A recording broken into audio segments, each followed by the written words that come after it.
정치권 관심 뉴스들 진단해보는 나이트 포커스. 오늘은 김근식 전 국민의힘 비전전략실장, 김준일 뉴스톱 수석 에디터 두 분과 함께하겠습니다. 어서 오십시오. 안녕하세요. 안녕하십니까.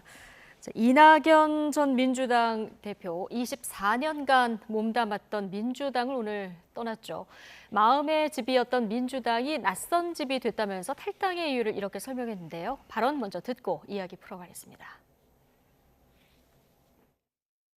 민주당은 저를 포함한 오랜 당원들에게 이미 낯선 집이 됐습니다. 민주당이 자랑했던 김대중과 노무현의 정신과 가치와 품격은 사라지고 폭력적이고 저급한 언동이 횡행하는 1인 정당, 방탄 정당으로 변질했습니다. 우선 민주당에서 혁신을 위해 노력하셨던 의원 모임, 원칙과 상식의 동지들과 협력하겠습니다. 특히 청년과 전문직의 참여가 필요합니다. 그런 분들께서 정치 참여의 기회를 얻으시도록 돕겠습니다. 네, 김대중 노무현 전 대통령이 품격이 사라졌고 1인 방탄 정당으로 변질됐다. 자, 이낙연 전 대표가 당을 떠나는 이유 어떻게 들으셨습니까? 사실은 뭐 삼총리 연대론까지 나왔을 정도로 그 이재명 대표가 이끄는 지금 민주당이 과연 과거 김대중 노무현 전 대통령의 정통성을 계승하는 온전한 전당이냐, 이런 부분에 대한 이제 논의가 사실 논란이 있었지 않습니까? 그런 아마 맥락에서 아마 오늘 이낙연 전 대표가 탈당 선언문에 김대중 노무현의 과거 정통성을 계승해야 되는 민주당은 지금 이재명의 민주당이 아니다, 이런 아마 큰 논란을 이제 정면에 내세우고 프레임을 짠 것 같고요. 결국은 이제 신당을 만들겠다고 입장을 밝혔기 때문에 원칙과 상식, 어제 탈당했던 분들과 신당을 만들었을 때 가장 중요한 것은 지지율이 이제 어떻게 나타날 것이냐의 문제이고, 국민들이 판단할 때 그래 지금 이재명의 민주당이 과연 올바른 민주당인지 아니면 이낙연 대표가 이끄는 새로운 당이 올바른 민주당인지 판단할 기회가 있을 거라고 생각하는데, 가장 중요한 건 그거라고 생각합니다. 윤석열 정부를 심판하겠다는 야당의 큰 목적이 있지 않겠습니까? 그 야당의 목적과 그럼에도 불구하고 이재명의 민주당은 제대로 된 민주당이 아니기 때문에 나와서 새롭게 올바른 정통성 있는 민주당을 다시 만들겠다는 이 이낙연 대표의 신당이 과연 야당으로서의 올바른 길이냐에 대한 그 문제를 결국은 야권 지지자들이 어느 쪽에 또 힘을 실어줄 것인가가 저는 관건이라고 봐요. 그래서 아마 그건 지지율로 드러날 건데, 저는 이제 시작한 만큼 어떤 세력과 또 어떤 노선과 어떤 지지율을 보이느냐에 따라서 저 폭발력과 후폭풍이 어디까지 갈지 지켜봐야 될 것으로 보입니다. 네, 지금 화면에서 계속 보셨습니다만 이낙연 전 대표가 탈당 기자회견을 하면서 맨 넥타이 색깔이 굉장히 화제였는데요. 오늘 붉은 계열의 넥타이를 맸습니다. 어떤 마음가짐이었을 거라고 보십니까? 뭐 어마어마하게 많은 의미를 부여할 거는 저는 아니라고 봅니다만 어쨌든 민주당의 이제 전통적인 색깔이 아니고 다른 색깔을 조금 섞었다라고 하는 거는 이런 해석을 좀 나올 수 있게 조금 뭐 미묘하게 이제 장치를 줬다, 뭐 이 정도로 보면 될 것 같아요. 그래서 이제 다양한 색깔과의 연대를 하겠다, 뭐 이런 뭐 시그널로 좀 봐야 될 것 같고, 뭐 그게 크게 보면은 이준석 신당, 뭐 이제 뭐 개혁 신당이라고 거의 이름이 굳혀지는 것 같은데 그쪽하고의 연대까지 이제 염두에 둔 거 아니냐, 그렇게 보면 될 것 같고, 이제 제가 이낙연 대표를 지난 연말에 만나 뵀었어요. 연말에요? 예, 연락이 오셔서 좀 의견을 듣고 싶다라고 해서 뭐 제가 사실 뭐 이낙연 대표뿐만 아니라 다양한 여러 정치인들이 뭐 저한테 의견을 구하거나 어떻게 보냐, 뭐 자문이라기보다는요, 그냥 본인들은 이미 답은 정해져 있는데 이게 확인을 받고 싶어하는 좀 확인을 받고 싶어하는 그런 분들이 되게 많아요. 뭐 그래서 요거 좀 말씀드리면은 제가 그때서 그런 얘기를 드렸습니다. 뭘 드렸냐면 의견을, 일단은 누릴 거를 다 누리셨다. 1인지하 만인지상 아니었냐. 총리까지 하고 4선 의원의 전남도지사도 하고 하셨는데, 그러면 이거에 대해서 본인이 잘못한 거에 대해서 반성문을 좀 쓰셨으면 좋겠다. 일단은 첫 번째 그거를 말씀드렸고, 두 번째는 이게 노욕으로 비춰지지 않게 뭔가 내려놓는 게 좀 있어야 될 것 같다고 말씀을 드렸고, 또 하나는 이제 미래를 좀 얘기하면 좋겠다. 양당이 이렇게 싸우는 쌈박질하는 거 이런 거에 다르게, 그러면 예를 들면 이준석은 이준석의 미래를, 자기가 그리는 미래를 얘기를 했으니, 그럼 이낙연은 그동안 국정 경험과 이런 것들을 가지고 계셨던, 그래서 이낙연이 그리는 대한민국의 미래는 무엇인가, 어떻게 바꿀 것인가, 요 얘기를 하면 좋겠다라고 말씀을 드렸고, 마지막으로는 이게 지금 양당의 체제도 문제고 어떤 대통령제의 어떤 권력 이런 것들이 지금 예. 집중된 이런 문제가 있으니까 개헌이나 이런 거를 좀 해서 큰 그림을 좀 그려서 이거를 고리로 제3지대가 좀 묶일 수 있게 좀 해주시면 좋겠다. 대부분 이런 얘기. 반영이 됐네요. 예, 거의 다 제가 말씀드린 게 다 들어갔습니다. 예. 그래서 제가 이게 뭐 더 똑똑하고 그런 게 아니잖아요. 그러니까 상식적인 얘기를 한 거예요, 그러니까. 그리고 그걸 받아들였다는데 좀 의미를 열심히 부여하시는군요. 적으셨어요, 사실은 그거를. 근데 예. 뭐 그냥 액션이었다고 저는 보고요. 이미 머릿속에 다 있으셨겠죠. 그러니까 제가 말씀드린 건 뭐냐면은 굉장히 상식적인 얘기를 해서 반성문도 쓰셨고요. 본인이 그래서 그때 서울시장, 부산시장 보궐선거에 후보 낸 거 반성하고 위성정당 선대위원장이었는데 2020년에 위성정당 만든 거 이제 반성문 쓴다라는 거 쓰셨잖아요. 그러니까 이거는 지금 민주당에서 일부에서 지금 병립형으로 가거나 위성정당 만들 움직임이 있잖아요. 예. 그런 거에 대한 견제도 있고 좀 다목적으로 그렇게 오늘 반성 좀 이런 탈당문이 나오지 않았나 그렇게 보여집니다. 네, 저희 프로그램 패널이시니까 김준일 에디터의 의견을 받아들였다. 이렇게 해석하고 그렇게까지 볼 필요 없고 그냥 이렇게 또 아름답게 해석을 하고 좀 넘어가겠습니다. 민주당 의원 129명 공동 성명을 통해서 탈당 만료 입장을 오늘 밝히기도 했는데요. 자, 발언들 모아봤습니다. 듣고 오시죠. 이낙연 전 대표는 오선 국회의원과 전남지사를 지냈습니다. 문재인 정부의 초대 국무총리이자 민주화 이후 최장수 국무총리였습니다. 단 한 번의 희생도 없이 이 모든 영광을 민주당의 이름으로 누리고서도 탈당하겠다고 합니다. 왜 이재명 대표가 사퇴해야 하는지, 왜 통합 비대위를 꾸려야 하는지 많은 당원들이 의아해하고 있습니다. 이재명 대표는 민주당 전당대회를 통해 당원의 압도적 지지로 당 대표에 당선되었습니다. 지금도 국민들과 당원들의 압도적 지지를 받고 있는 대권 후보입니다. 총선 승리로 민생을 살리고 민주주의를 다시 세워야 할 책임이 민주당에 있습니다. 이 엄중한 상황 속에서 민주당의 분열은 윤석열 정권을 도와줄 뿐입니다. 네. 그러니까 이낙연 전 대표가 탈당하기 전에 129명 의원들이 탈당을 만료하는 공동 성명서를 채택하고 이걸 이제 발표를 한 건데요. 탈당을 만료하는 뭐 이런 자리였지만 지금 보면은 비판 수위가 굉장히 그렇죠. 강하고요. 실제로 탈당한 이후에 비판은 더 거세졌어요.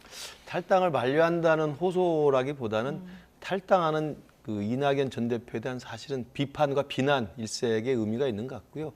아마도 저기 나왔던 분들 그리고 그 서명했던 분들은 이제 이재명 대표 중심의 민주당 하에서 공천과 총선을 치르겠다는 뭐 의지가 강한 분들이기 때문에 당연히 그런 식의 이제 반응을 할 수밖에 없다고 봅니다. 저는 아까 제가 말씀드린 것처럼 정권 심판을 이재명 대표의 민주당으로 똘똘 뭉쳐서 치러야 될 것이냐. 네. 아니면 그게 아니라 이재명의 민주당이 변질됐으니 제대로 된 야당, 제대로 된 민주당을 만드는 게 시급한 것이냐. 이 두 가지의 이제 우선적 가치를 놓고 아마 야당 지지층 또 민주당 지지층들은 이제 판단을 할 거라고 보는데 네. 저는 좀 비교해서 견주해 볼 사례가 있다고 봅니다. 2016년에 창당했던 안철수 대표의 국민의당이 똑같은 비슷한 상황이었다고 보는데요. 그때도 2015년에 문재인 대표가 당대표로 선출이 됐죠. 그러나 호남에서부터 시작된 문재인 대표에 대한 강력한 비판, 그다음에 당시 친노 헤게모니에 대한 당내 비주류들의 거센 비판이 있었고 그 과정에서 안철수 대표가 탈당을 하면서 국민의당을 만들었습니다. 예. 이때 제가 지금 이낙연 대표 신당이 그때와 견주했을 때 바로미터로 삼아야 될 성패의 요인은 첫 번째가 그때 이제 안철수 대표가 나왔을 때는 호남의 지지율이 상당히 높았습니다. 예. 그러니까 호남이라고 하는 민주당 텃밭에 나름대로의 반노, 비노, 나의 어떤 그 안철수 대표에 대한 지지율이 상당히 높았던 근거가 있었고요.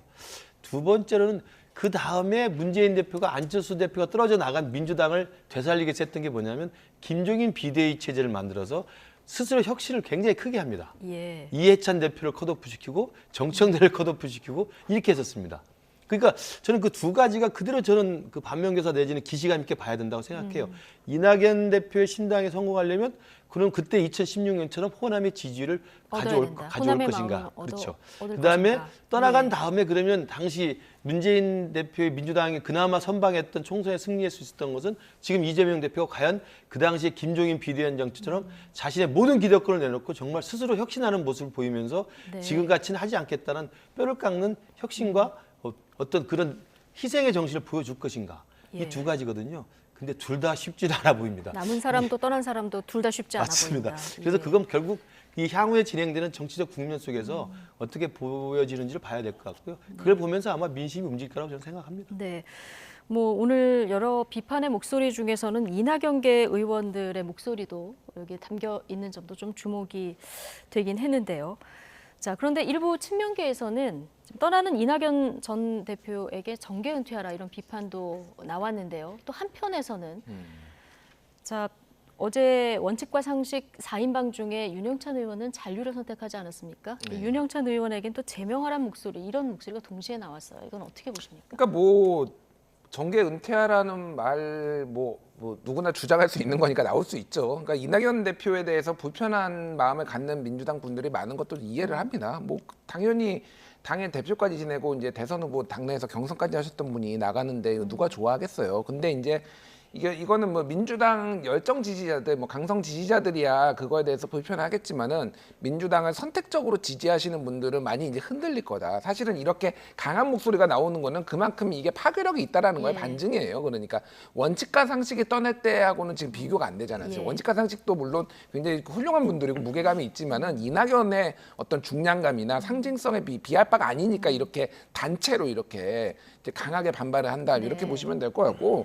윤영찬 의원 같은 경우에는 이제 본인이 선택한 길이니까 본인이 뭐 감당을 해야 될 부분이 있을 것 같아요. 뭐 저는 컷오프가 될 가능성도 배제할 수 없다라고 보고 있고, 네. 뭐 사실 이제 출당 제명을 시키겠습니까? 일단 윤영찬 의원이 잔류를 선택했는데 포용하는 모습을 또 보여줘야지. 왜냐하면 자르는 순간 또 이제 무슨 분란이 너무 예. 커질 거잖아요. 다만 이제 경선을 이제 갈 수가 있을지, 경선을 갔을 때 그러면은 예전에 금태섭 의원처럼 차륜전으로 이제 후보들 계속 오면서 그때 이제 뭐 김남국 정봉주 결국은 강선 후보까지 오면서 이제 떨어졌잖아요. 금태섭 네. 후보가. 뭐 본인이 지역구 관리를 못했다라는 얘기도 있지만 어쨌든 이런 식으로 좀 자객공천식으로 될 가능성도 있어서 그건 뭐 지켜봐야 될 것 같습니다. 예. 자, 결국은 이제 공천이 어떻게 되냐 이 부분이 가장 핵심적인 키워드가 될 것 같은데 어쨌든 이 전 대표 이미 신당을 만들었거나 만들려는 세력과의 연대 가능성을 활짝 열어놓은 이런 발언들을 또 했는데 어제 탈당한 원칙과 상식에는 이미 박원석 전 의원 그리고 정태근 전 한나라당 의원이 합류를 했더라고요. 그러면 이낙연 전 대표 오늘 탈당을 했고 원칙과 상식과는 협력하겠다. 앞서 그 복지도 듣고 오셨는데 앞으로 제3지대 연대하는 데 있어서 좀 기폭제가 될까요? 사실은 지금 이준석 신당이라고 하는 개혁 신당이라고 하는 한 큰 줄기가 하나 있고요. 네. 그 진행이 지금 되고 있지 않습니까? 그리고 오늘 이낙연 대표 탈당과 신당 창당 의지를 밝히면서 또 민주당발 이낙연 신당이 또 하나의 큰 지금 뭉치가 하나 생긴 거죠. 이 두 개가 중심이 돼서 지금 움직일 텐데 가장 큰 관건과 관심 포인트는 이제 과연 빅텐트라고 하는 큰 연대의 틀을 만들 수 있을 네. 것이냐의 문제인데요. 저는 여기에 대해서는 아직은 저는 회의적이라고 봅니다. 왜냐하면 이준석 신당은 이른바 국민의힘 우리 정당에서 보수 정당의 당대표까지 지낸 분이 단지 윤석열 현 대통령과의 갈등 속에서 그것을 기치로 해서 반윤이라는 기치로 지금 나온 것이고요. 따라서 거기에 모인 우리 그 국민의힘 출신의 어떤 이른바 천하용인 중에서 천하인 중심의 개혁신당 그 창당 그룹들은 사실은 국민의힘 출신들이 가장 대부분이 많이 있다고 생각합니다. 그리고 지금 이낙연 대표가 오늘 탈당하면서 원칙과 상식 세 분과 만약에 결합을 할 것으로 보이는데 이분들이 만드는 새로운 이낙연 신당은 민주당에서 떨어져 나온 분들이기 때문에 과연 민주당에서 나온 분들과 국민의힘에서 나온 분들이 어떤 식의 노선과 정체성과 결을 같이 하면서 큰 텐트를 칠 수 있을지 네. 그건 제가 볼 때는 아직은 저는 회의적이라고 보고 왜냐하면 선거를 앞두고 일시적인 정책적인 또 정치적인 제휴와 연대는 할 수 있습니다. 네. 그러나 우리 국민들이 봤을 때 양당의 구도가 있는 상황에서 제3당이 선거를 앞둔 이합집산의 성격을 가지고 선거에 의석을 얻기 위한 어떤 선거용 어떤 그 제휴를 한다고 한다면 거기에 믿음을 주는 건 사실은 그렇게 쉽지가 않거든요. 왜냐하면 지금 이낙연 신당이나 이준석 신당에 나타나고 있는 지지율이라는 것은 사실은 이당 저당 싫으니까 진짜 제3당이 훨씬 더 개혁적이고 중도적 입장에서 해봐라 이런 것에 대한 무당층의 지지 반영일 텐데 이게 양쪽 정당이 각 서로가 뿌리가 다른데 함께 모여서 선거용 이합집산을 했을 경우에 과연 그 지지를 온전히 받아 안을 수 있을지 그건 두고 봐야 될 것으로 보이고 예. 제일 중요한 것은 저는 그거라고 생각합니다. 그런 정체성과 노선이 다른 것도 있지만 누구의 깃발하에 누구의 주도권 하에, 네. 누구의 리더십 하에 모일 것이냐인데 결국 지지율이 깡패라는 말이 있지 않습니까? 예. 그러면 이준석 신당이 사실은 제일 높게 나옵니다. 네. 이낙연 신당보다. 현재 여론 흐름에서는 그렇죠. 그렇습니다. 그러면 원칙대로 한다면 이준석 신당이 높게 나오기 때문에 이준석 대표 리더십 하에 뭉치는 것이 맞죠. 예. 빅텐트를 치더라도. 그렇다고 한다면 이준석 대표가 갖고 있는 그동안의 행태, 언행, 예의, 뭐 이런 내공, 정치적 평판 이런 걸 봤을 때 과연 이준석 대표의 그 리더십과 주도권 하에 이낙연, 금태섭, 양양자, 정택은 다 모일 수 있을까? 그건 좀 두고 봐야 될 것인데 굉장히 네. 저는 아직은 회의적으로 봅니다. 지금 말씀하신 이 모든 분들이 모인다면은 뭐 상상 외의 파급력을 가질 수도 있겠습니다만 말씀하신 것처럼 지금 여기에 공통분모는 거대 양당 체제로는 이대로는 안 된다. 이게 공통분모 아니겠습니까? 근데 워낙 이념 지형이 극과 극이기 때문에 이다 모여서 결합이 가능할까 이런 시각을 가지신 분들 꽤 계세요. 그러니까 김근식 교수님이 말씀하신 거에 대부분 동의합니다. 저런 우려가 있고 저게 현실적으로 가능하냐. 근데 이제 너무 이제 모든 부정적인 얘기만 하셨으니까 제가 이제 긍정적인 얘기를 좀 하자면은 제가 예전에 이제 다른 방송에서 이런 얘기를 한 적이 있어요. 이준석하고 박원석하고 같이 정당해라. 한참 전이에요. 한참 전에. 예. 그 얘기를 하면서 제가 예를 든 게 있습니다. 자, 그러면 윤핵관 장제원 의원하고 이준석하고 거리하고 하고 그러면 이준석하고 박원석하고 거리하고 어느 게 더 뭐냐. 실질적으로 정치적 예. 견해나 이런 걸 보면은 내가 보기엔 장제원하고 이준석이 더 뭐다. 실제 정당으로 소속 정당으로 보면은 예. 이게 다르고 한 사람 정의당이고 그렇지만은 우리나라 정당은 양대 정당은 이념적 스펙트럼이 매우 넓고 정치적 지향이나 가치도 정말 다 넓어서 사실상 짬뽕 정당이나 마찬가지예요. 그렇다고 본다라면 여기에서 가치가 있다라면 사실은 진보냐 보수냐가 있는 게 아니라 이제 산업화 그리고 민주화를 넘어서 새로운 가치를 만들어내는 게 예. 필요하다라면은 충분히 결합이 가능하다라고 제가 이제 예전에 얘기를 했습니다. 그래서 그 길로 갈 거고 그거에 이제 연결고리가 하나는 미래.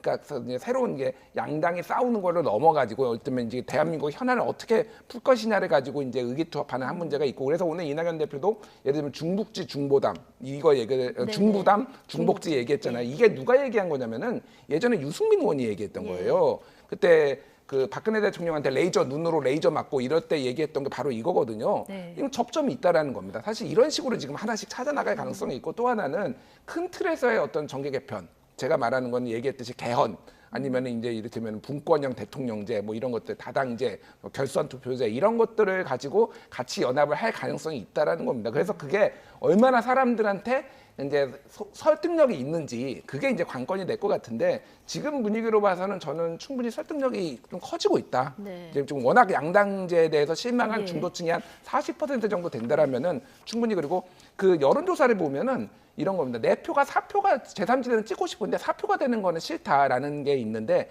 빅텐트가 되면 어쨌든 일부 그 어떻게 저기하고 결합할 수 있어 해서 네. 떨어져 나간 사람도 있지만은 4표가 되지 않을 가능성이 높기 때문에 또 얻는 것도 있거든요. 네. 그런 것들을 감안을 했을 때는 굉장히 강한 어떤 구심력이 작동을 할 가능성이 높다 이렇게 네. 말씀드리겠습니다. 이 결합하지 않으면 승산이 없다는 걸 또 제3지대가 알기 때문에 많이 뭉칠 가능성이 크기도 하지만 만에 하나 이게 안 뭉쳐졌을 경우에는 내년 총선 사자구도로 치러질 가능성도 있습니까? 사자구도는 그냥 양자구도하고 똑같습니다. 똑같은 거잖아요. 똑같은 거예요. 그러면은 그 저기서 격가지로 나왔던 네. 정당들은 그냥 다 망한다 쉽게 얘기를 하면은 더 본진보다 어떻게 더 잘할 수가 있습니까? 그거를 네. 모두가 다 알아요. 그거를 아는데 다만 이제 이런 것들의 어떤 주도권 싸움이라든지 이런 게 있어요. 지금 원칙과 상식과 이낙연 전 대표도 주도권 싸움이 있습니다. 그러니까 쉽게 얘기하면 원칙과 상식은 누가 주도해도 상관없다. 얘기는 그렇게 했는데. 아니 그러니까 이런 거예요. 원칙과 상식은 쉽게 얘기하면 우리는 이낙연의 졸개가 아니다라는 겁니다. 그리고 우리가 열심히 싸워왔다. 당내에서 이재명 대표의 어떤 이런 사당화를 막기 위해서. 근데 이낙연 대표는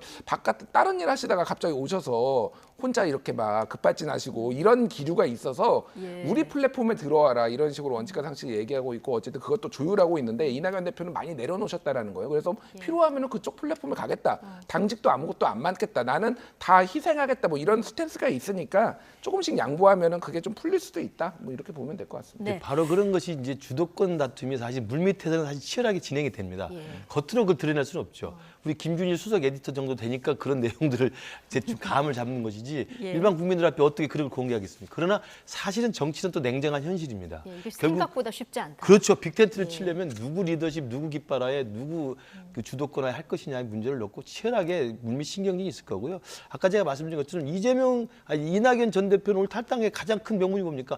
제대로 된 민주당을 만들겠다는 거 아니에요? 네. 반 이재명 제대로 된 민주당을 만들겠다는 거. 이준석 신당이 뭡니까? 반 윤석열 제대로 된 보수 정당 만들겠다는 예. 거예요. 거기에 무슨 접점이 있죠? 쉽지 않다는 거죠.